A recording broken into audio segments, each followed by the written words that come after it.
Hello and welcome to another edition of the Powell Press. I am State Senator Bobby Powell Jr., representing Senate District 24 in Palm Beach County. And on this episode of the Powell Press, we're going to discuss the first week of the 2023 legislative session. We had meetings with stakeholders and constituents from District 24. Now, a few bills that I presented were up. Also, the Florida agriculture reception and the nurses. What did they have going on this week? We're going to get right into it with this special edition of the Powell Press. The 2023 legislative session is officially open. It opened on Tuesday with a breakfast hosted by the NAACP, followed by all of the pomp and circumstance that traditionally accompanies opening day at the Capitol.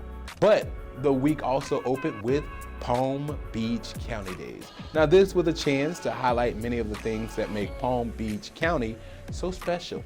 And we got the opportunity to meet with both constituents and locally elected officials from the area. Now, committees are also still underway, and I presented my bill, Senate Bill 286, which unanimously passed the Senate Rules Committee. It was a 9-0 vote. Also, Senate Bill 678, which has to do with transferring property and provides a new pathway for constructing affordable housing, which of course is urgently needed throughout the state of Florida, was also on the agenda.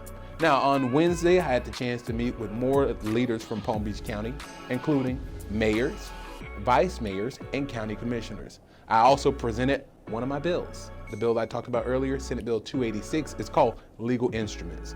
Now, that deals specifically with foreclosure judgments, the assignment of rents, and notarizing documents. There was also the Department of Agriculture's Taste of Florida reception. That was held in the Capitol courtyard. This reception showcased some of Florida's delicious food bounty. Now, on Thursday, of course, Thursday brought with it more meetings with several of our local elected officials and constituents. I had the opportunity to also go to a press conference and speak to the nursing task force. Now, this was in support of their mission to boost high quality education of nursing students here in the great state of Florida. We want to make sure that we have nurses to cover all areas of Florida. Now, a lot was packed into the first week, and there's a lot more still to come. Some bills, of course, are moving very quickly, including Senate Bill 102. Now, this bill targets affordable housing. Now, my worry with this bill is that it may not fully take into account environmental conditions that may impact the desirability of some of these homes. And then there's HB 543, Senate Bill 150, which is legislation that would allow concealed carry of a firearm without a permit and eliminate the requirements of a background check and proficiency with a weapon. Now, of course, I penned an op-ed that was published in the Palm Beach Post last week, and this outlined many of my concerns that I have with this particular legislation, including the ease of which the Second Amendment can be turned against people of color.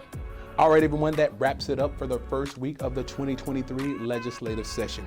Please stay tuned. There's so much more to come. You're going to hear about a 6-week abortion ban. You're going to hear about vouchers for all school students, another attack on diversity, equity, inclusion, and in so many more bills and issues and legislation that's moving forward in the upcoming weeks. Now, you can follow me on Twitter, LinkedIn, Instagram, YouTube, and all other forms of social media, including Facebook.